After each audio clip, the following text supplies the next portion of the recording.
First, let me offer my condolences. I know your father-in-law, Lowry Mays, passed away, and you were talking about how he founded Clear Channel Communications and launched so many careers. My condolences to you and your family, Congressman.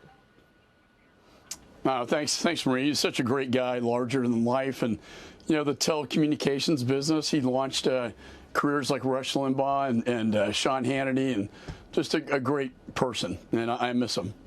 Well, I'm sure, and we wanted to honor you for that. I do want to get your take on the foreign adversary threats that this country faces. And first, give us your assessment of what has taken place in Ukraine. It seems like this surprise pushback on the Russians has been real successful. How would you assess the situation on the ground?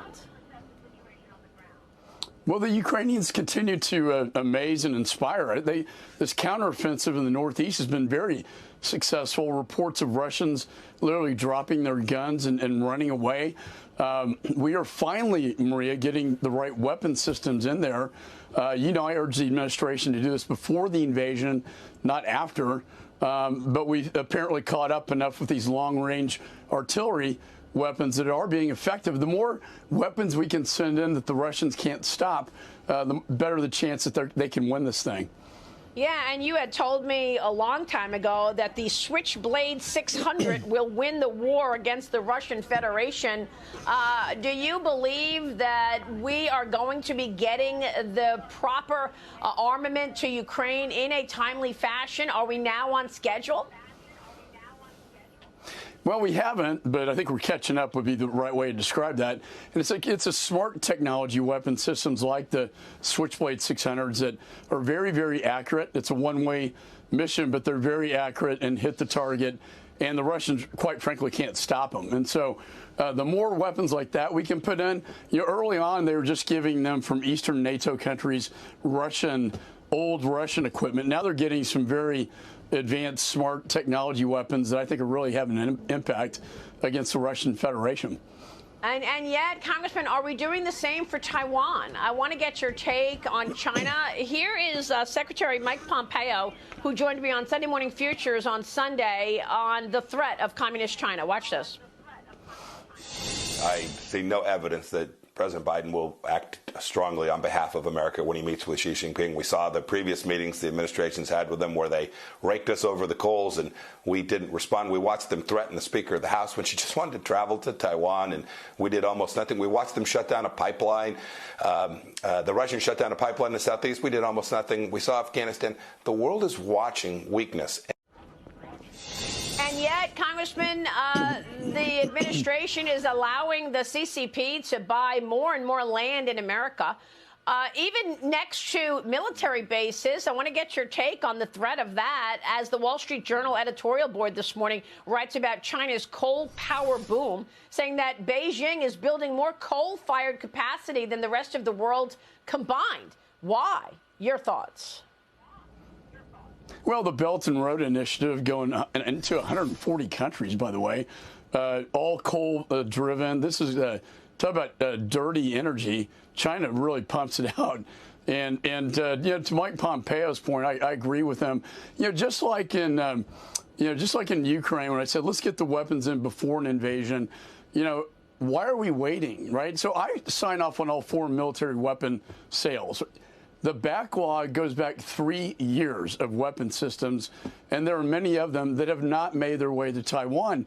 And it's an issue that I keep bringing up with the administration, that if we want some deterrence, for God's sakes, you know, send the weapons in that Taiwan has bought. They paid for it, and we've signed off on it in the Congress. Now is the time, not after an invasion. So is this because the administration wants to tiptoe around Xi Jinping? I mean, like you said, they've already paid for it. They've already contracted on this armament, and yet they haven't gotten it yet. And every time I see the ambassador from Taiwan, where are my weapons? And it's very almost embarrassing, Maria, that we promised them these weapons, they paid for them, and yet we can't ship them over. It's a production issue, and it's a bigger issue we have, quite frankly, in our defense industrial base, a real problem that we have to fix. But I would say it is frustrating. It's frustrating for Taiwan because the sooner we get, you know, asymmetric weapons in there, then that provides deterrence. If you don't have deterrence and all you project is weakness, you will invite aggression.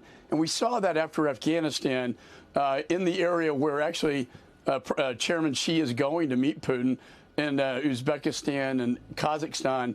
That's the beginning of the Belt and Road, and it's also right next door to Afghanistan where this whole thing started. Yeah, and isn't it true that the CCP wants to take over the Bagram Air Base, which would be a blow to the United States? I guess what I'm asking is this president compromised? Is this the reason that he's tiptoeing around Xi Jinping? I mean, after all, his new senior climate advisor is now John Podesta. And Podesta once referred to a top Chinese Communist Party official as his friend. This seen in an email from 2015 reviewed by Fox News Digital. Podesta also took several calls from the vice chairman of the Chinese People's Political Consultative Conference between 2015 and 2016 while serving as the chairman for Hillary Clinton's failed presidential campaign. And, Congressman, let's not forget his brother, Tony Podesta. Wasn't he a lobbyist for Huawei? It's just like, I'm sorry, I don't mean to laugh. You can't make this up, right? You can't make it up. Lobbyists for Huawei, their telecom surveillance company. I mean, it's their telecom surveillance. And yet you have Podesta's brother lobbying for this. Podesta, obviously very highly close to, high-ranking officials. Clean energy? I mean, really, China is going to be the route for clean energy when, they pollute the earth more than any other country with their coal. And guess, they do make some green energy where Biden lifted the tariffs that Trump put in place on solar panels and batteries. But you know where they make those? In this province called the Xinjiang province, where they commit genocide against the Uyghur Muslims. In other words, slave labor is used to make these solar panels and batteries that we're just going to embrace China over as if the human rights violations don't really matter. Yeah, and that's just one of so much that we can talk about on how the CCP is against America and hoping and expecting to overtake the United States as the #1 superpower. So I guess the next question becomes, what can you do about it? Congressman, if you get the majority in November, will you become the chairman of Foreign Affairs? Will you become the chairman of important agency committees that we can actually see movement on this? And one of the first things I'm going to do, Maria, is stop the exporting of technologies that go into China that then are used to build their advanced weapon systems like the hypersonic missile that went around the world with precision and could land a nuclear warhead. We don't have that capability. And you know what? That was built on the backbone of American technology. We got to stop doing that. Well, maybe it starts with stopping to invest in some of these Chinese companies like the Thrift Fund, which has opened a window for folks like BlackRock to invest in the very companies that may very well turn around and attack America or certainly continue the adversary.